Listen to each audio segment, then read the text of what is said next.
Hey everyone, Jim T. Graham with RCGroups.com. Today we're looking at something super cool.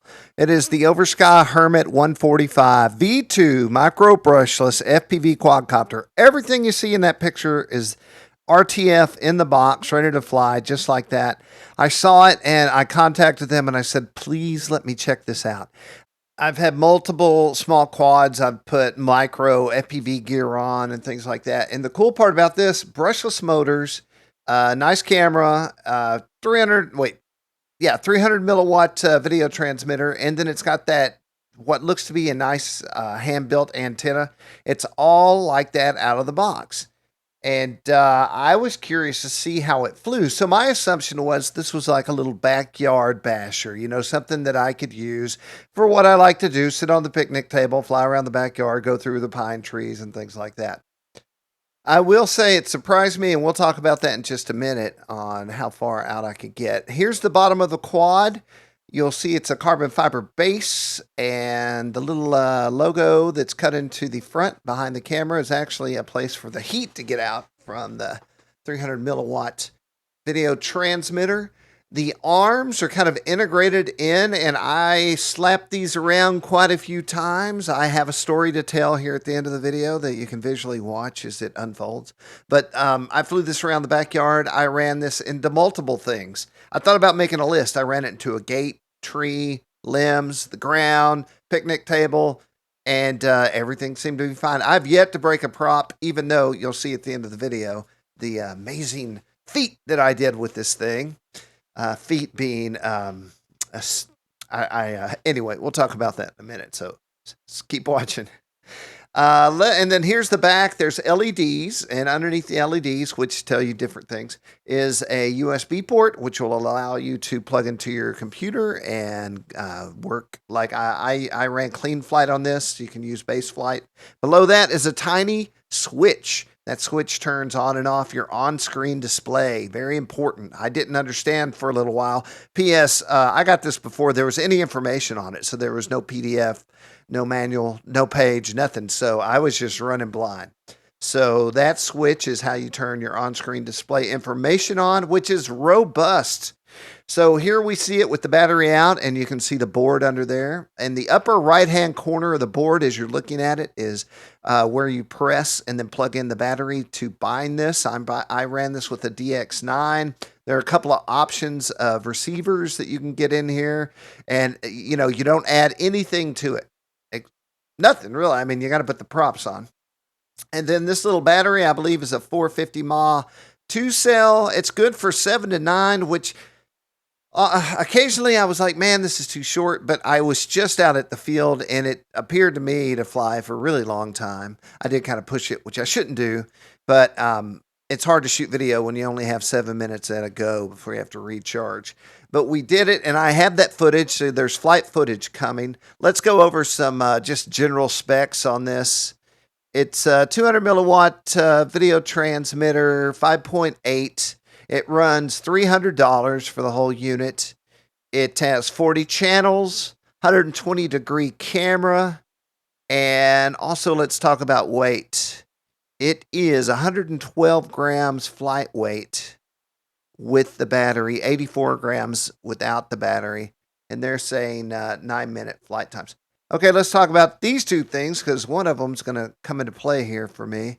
The thing on the top is a way for you to charge your battery. So you can actually plug the tab into that, charge it off the JST, and then the second tab would allow you to balance it as well, which is exactly how I've been doing it. The other unit you see there is an ARM/ESC. So at the end of my flight video, you're going to see this amazing it's not really amazing. I did a roll, and I was like, "Oh, cool! I'll do a forward roll." And so when I did the forward roll, I was kind of low on juice. It's my fault. I always tell my guys, videotape the maiden. It might be your last flight, and I knew that I had to get back in the truck, go home, and get ready to leave for self in the morning. And I thought, well, I just did this. Let me just do a roll, and so I piled it in, brothers and sisters. And I got it home. I verified the motor was fine. I still didn't break a prop from this altitude. And I bet money I can get the ESC going again. But they sent me this extra. I can literally just swap it back on. 2 screws, 3 soldering points. Got to turn my soldering iron off. Note to self. And I'm good to go. So they hooked me up before I even knew I needed to be hooked up, which is awesome. Also, here it is with the LEDs on, just for some orientation. Also to let you know everything's fired up and hot. You can see that antenna up front. There are a couple of our receiver antennas poking out the back. There's like channels for them to go into, but for me, that felt like they were way too close to the prop. So I just kind of tucked mine up underneath the back, and they just kind of are sticking out the back. Man, the range on this is insane. I said, and we're going to get to the video in a second, I thought, okay, this is a backyard basher. I'll sit on the picnic table. I'll fly the half-acre yard. That'll probably be the range I get. And I cannot tell you how far out I got on this thing. I literally can't tell you because I was afraid if I got too far out and I lost signal, I would never find it. I mean, and this is a good tip. If you do lose it, which I did lose it in the backyard, I was like, where is it? I couldn't tell. Just turn your transmitter off. Be sure to disarm first. Turn your transmitter off, and then this will beep because it'll not find your quad. It won't find the transmitter signal. And so with the beeping, I was able to find it. But I was in a 30-acre lot. We're about to go into that. And I thought, man, it's kind of rainy. I don't want to lose it. So here we are in the sunny backyard. And once again, it's the video we're about to look at is rainy and windy. And the quad weighs, as I just quoted, 112 grams. And the wind was just crazy. So here's, I've resized this so you can see everything. Here's the on-screen display. And then here it is. This is all built in. Look at this thing. So we're in stability mode. It's telling me my voltage, time in the air. I even have a horizon on here. And here was my goal. My goal was fly out. This is a 30-acre pasture. Now, I'm not flying all 30 acres, of course, but I was going to, and I also pulled this off the charger a little early. I'm sorry. I had to get this video.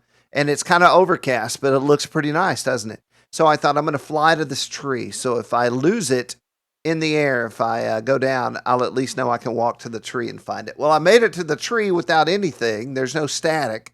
In fact, this is a better signal than on the FPV wing I just flew. So the video transmitter must rock. So then I thought, okay, I'll go high, which I'm doing here. Now I'm looking around. I'm looking at my voltage. It's not crazy low yet. And then I thought, okay, well, I'll go over here. Maybe I'll fly by the trees. So this is kind of my range. I'll fly out in front of myself to the trees and all the way around the back to the soccer field. I was pondering, this is another thing I do is I'll go in this grass and fly around these pine trees. But I didn't want to lose it since this was the maiden voyage, So then I'm thinking, how far out can I go? And I'm just flying. So this is stability mode, and it's still pretty agile, I must say, in stability mode. That's me down there. And I was blown away. I thought this little tiny hand palm-sized quad would fly like a little tiny quad, but it didn't. It flew great. So you can literally fly this thing around like a DJI or a 400, a 250, whatever. And I thought, okay, my pack, I'm officially below what I was comfortable with. But it does see it's giving me a low volts warning there. And ultimately, I know this because I flew it in my backyard quite a bit. It will force me to land at a certain point. So I thought, well, at least I know I'm on the baseball field. So if I go down, I'll be able to find it. And this was kind of my last go before maybe I have one more shot that I go up on. But I thought I better get video while I can get it. And look how pretty that baseball diamond looks. So totally maneuverable, high winds, wet conditions. Now, it wasn't raining, but it could. That was my other problem. I thought, man, if I lose it in this field, I might not be able to find it, and then it could start raining, and then I really will freak out. So just some more flying. I'm going to cut in a minute and go over to my backyard where I did do some backyard flying. But I just was really blown away. Okay, here we come to the end. That's my first roll. I thought, man, it did that so good. Maybe I'll use the last part of this battery and do a second. And then maybe I did it. All right. I'll do a forward roll. Why not? I'm going to get some altitude. Forward roll. I'm going to land it. And I'm going to go home. It's going to be awesome. This video is going to be. And then I kept waiting. And then that was a pretty big crash. So I have to admit, I don't know how to get the stats going here. Once again, this is a brand new unit, so I don't have access to a PDF. I don't know if there is one yet, but if there is one by the time that I release this video and review, which, by the way, the review's on RC Group's full review. This is just the review video. It will be there. So I'm checking it out, and once again, the motor's fine. I tested it, and it's the ESC that is messed up. So they sent me an extra ESC. I took it apart in like 30 seconds. I had no knowledge of this thing. Unsoldered my points, and I'm going to put it back together. I guarantee I'll have it back rolling. Let's jump to my backyard. Hello, Jim. And check that out. So my backyard's brushy. It's got a creek.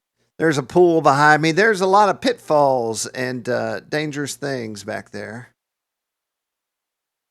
All right, now you'll notice the 00. This is what it looks like when you don't turn the button on. Imagine my surprise when I found the button, turned it on, and I had full OSD. Pretty exciting. Here's the gate. Here's the pine trees. And what I'm trying to do is just kind of get a feel for it. Now, it was pretty twitchy here, but not too twitchy. Doing a little of my branch exploration. And then I also pulled back a little bit here in a minute. And then here I am. Bam! Tree branch. So once again, to reiterate, I've hit a branch. I hit a gate. I hit that picnic table. I hit the ground at a really high rate of speed. Never broke a prop. It's got to be the weight. It's just not heavy enough to break props.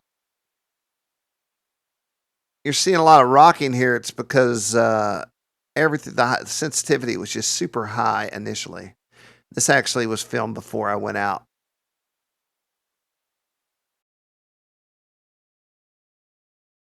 And that was the gate hit. So you can see it takes a lot of hits up until I did the full blast front roll into the dirt from however high I was. Like the on-screen display. Like how tough it is.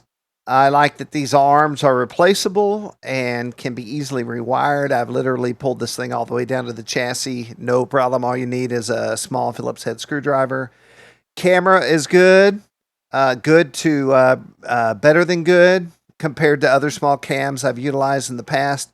That dang video transmitter, man. Once again, when I get back out there, maybe at CEF, I don't know. We'll get this thing out. No, I'm not going to do it at CEF. I'm going to go somewhere where I can actually go out and find it if I drop out of the sky. But more than adequate video transmitter. I can't imagine you would ever need more than what you have on this unit. Battery flight time, good, 8 to 9 minutes. I like longer is always better. I only have one battery, so I must purchase more batteries. Sometimes I review things, and they're cool. Sometimes they're just not my kind of thing. This is my kind of thing, and it's awesome. The price tag is pretty high, but that's a lot of good stuff in one small package. And it flies great. It flies a lot bigger than you would think. So that is my video review. Once again, I have a full features and information, all that good stuff on the RC Group's review, which will be in the description of this video as soon as it's available. I'm hoping this has helped you. I was really curious to see how it flew and how far out it would get and how strong the signal was, and it was pretty awesome. I guess that's my final statement. Pretty awesome. All right, y'all. I'm Jim T. Graham with RCGroups.com. Another FPV quad review. And that's it. I hope it's helped. Be sure to subscribe. And I am done. Jim T. Graham. Bye.